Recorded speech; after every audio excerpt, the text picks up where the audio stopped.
اعوذ باللہ من الشیطان الرجیم بسم اللہ الرحمن الرحیم وبہ نستعین انہ خیر ناصر معین اما بعد۔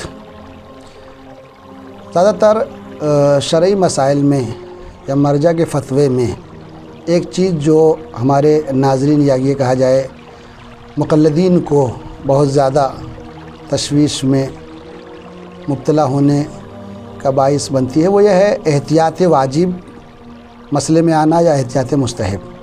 آج میں آپ کے سامنے اسی دو لفظ کے حوالے سے بات کرنے کے لیے حاضر ہوا ہوں۔ احتیاط واجب اور احتیاط مستحب کی توضیح سے پہلے میں واجب اور مستحب کا کنسیپٹ آپ کے سامنے عرض کروں کہ واجب کیا ہے۔ واجب اس کو کہتے ہیں کہ جس کے کرنے میں ثواب ہے اور جس کا کرنا لازم ہے شریعت کی نظر میں، ترک کرنا معمولاً گناہ کا باعث بنتا ہے، یہ ہے واجب۔ مستحب کیا ہے کہ اگر آپ چھوڑ دیں تو گنہگار نہیں ہوں گے، کرنا بہتر ہے لیکن نہ کرنا انسان کو گنہگار نہیں بناتا۔ یہ ہو گیا واجب اور مستحب۔ اب ہو گیا احتیاط۔ احتیاط کیا ہوتا ہے شریعت میں؟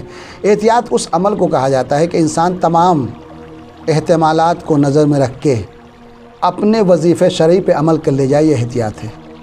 اگر لوگ کہتے ہیں کہ ہم تقلید نہیں کرتے، احتیاط پہ عمل کرتے ہیں، تو یا تو اتنا ماہر ہو انسان کہ اپنے تمام مراجع کے احتمالات کو نظر میں رکھ کے اپنے تکلیف اور اپنے وظیفے پہ عمل کر لے جائے، احتیاط۔ اب آئیے احتیاط واجب اور احتیاط مستحب، اسی سے واضح ہو جائے گا۔ واجب، احتیاط واجب کیا ہے؟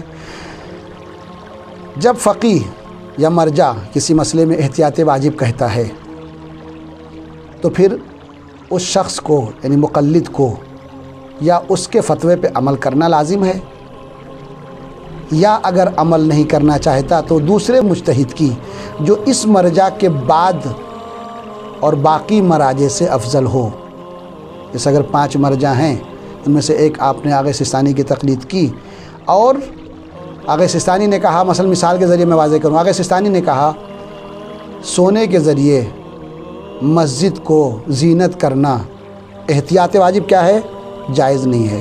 تو آپ کو کیا کرنا ہے؟ آپ کو یا تو آپ آغا سستانی کے اسی فتوے پہ عمل کریں، مسجد کو سونے سے نہ سجائیں، سونے کی چیزوں سے بھی نہ سجائیں، یا یہ کہ اگر آپ چاہتے ہیں کہ ان کے فتوے پہ عمل نہ کریں تو آپ دوسرے مجتہد کے فتوے پہ عمل کریں۔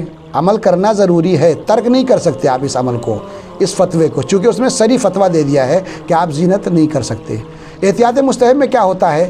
آپ دوسرے مجتہد کی تقلید نہیں کر سکتے، کرنے کی ضرورت نہیں ہے۔ اگر آپ ترک کر دیتے ہیں اس عمل کو تو بھی آپ گنہگار نہیں ہوں گے۔ میں مثال دے دوں، اس کی بھی مثال دے دوں۔ آقا نے کہا ظرف نجس کو 1 بار دھونا صحیح ہے۔ احتیاط مستحب کیا ہے کہ 3 بار دھویا جائے۔ اگر آپ نے 3 بار نہیں دھولا تو آپ گنہگار نہیں ہوں گے، 1 بار بھی دھولا تو عمل ہو گیا، اور اس میں آپ کو دوسرے مرجع کی تقلید کرنے کی ضرورت نہیں ہے۔ فرق کیا ہوا دونوں میں؟ احتیاط واجب میں آپ دوسرے مرجع کی تقلید کر سکتے ہیں، احتیاط مستحب میں آپ دوسرے مجتہد کی تقلید نہیں کر سکتے، اسی مجتہد کے فتوے پہ عمل کرنا ہوگا۔ وآخر دعوانا ان الحمد للہ رب العالمین۔